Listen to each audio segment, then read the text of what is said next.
Praise the lord. ક્રિસ્મા ભાઈ બહેનો, દિવ્ય ધ્યાન દિવ્ય સંદેશમાં તમારું સ્વાગત છે.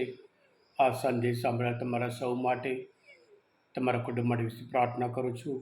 બાઇબલ લઈ લો, પ્રભુના વચન સાંભળીએ. માથ્યુનો ગ્રંથ 11મો અધ્યાય 20થી 24મી કલમ સુધી. ત્યાર પછી જે શહેરોમાં યેસુના ઘણા ખરા ચમત્કારો થયા હતા, તે શહેરોને એમણે સખત ઠપકો આપવા માંડ્યો, કારણ તેમનો જીવન પલટો થયો નહોતો.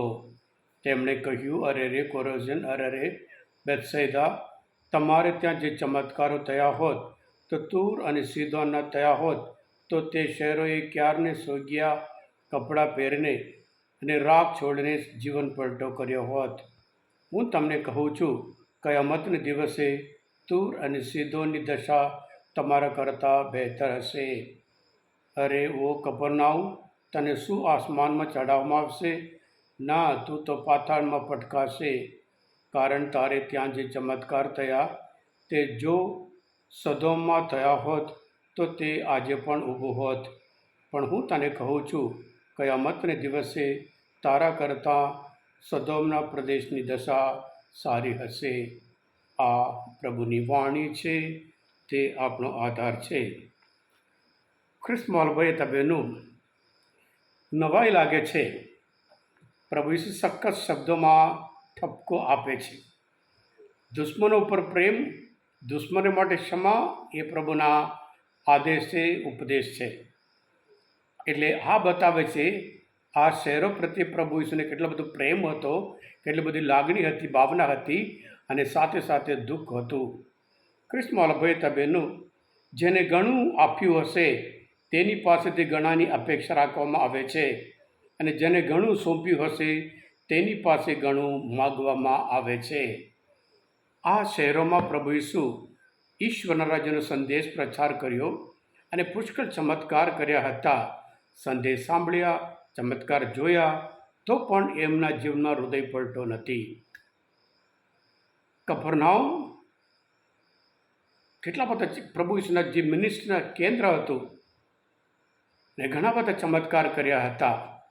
અને એવી જ રીતે બેથસૈદા પણ પીતર, ફિલિપ અને આંદ્રેયનું ગામ હતું, અને ત્યાં પણ એક આંધળા માણસને પ્રભુ ઈસુએ સાજા કર્યા હતા, દૃષ્ટિદાન આપ્યું હતું. એટલે પ્રભુ કમ્પેર કરે છે, તમારે ત્યાં જે ચમત્કારો, જે સંદેશ આપવામાં આવ્યો હતું એ સોદોમ ગોમોરામાં આપ્યું હોત, એ લોકો આજે પણ ઊભું થાત.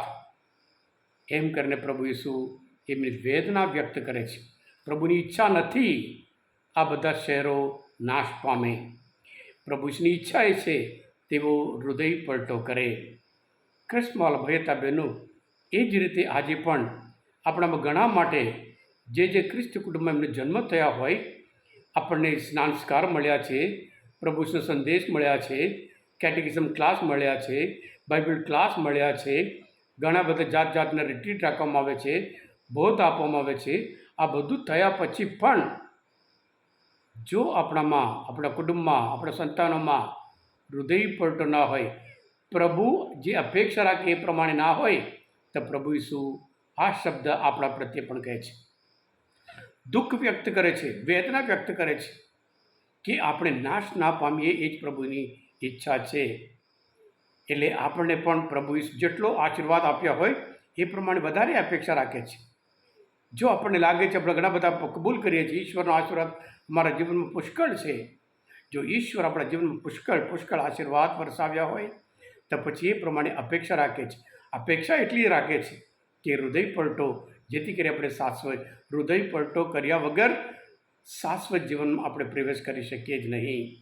એટલે પ્રભુ ઈસુ આ પૃથ્વી પર આપણે એટલા માટે આવ્યા, આપણે બધાને જીવન ભરપટે જ જીવન આપવા માટે આવ્યા હોય, પણ એમનો સંદેશ અને ચમત્કાર કર્યા પછી પણ પ્રભુ આપણા દરેકના જીવનમાં પણ અદ્ભુત કાર્ય કર્યા છે.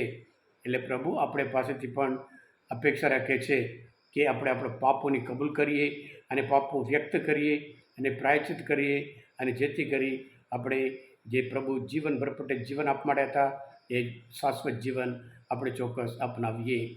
હા ખ્રિસ્મોલ ભાઈ બહેનો, આજના આ શુભ સંદેશ શાસ્ત્રપાઠ સમજવા માટે પ્રભુ ઈસુને ઓળખવામાં મદદરૂપ થયા હોય તમે પોતે દિવ્ય દયા અને દિવ્ય સંદેશ સબસ્ક્રાઈબ કરજો અને બીજા માટે પણ ફોરવર્ડ કરજો, કારણ તમે બધા આશીર્વાદિત છો, અભિષિક્ત છો.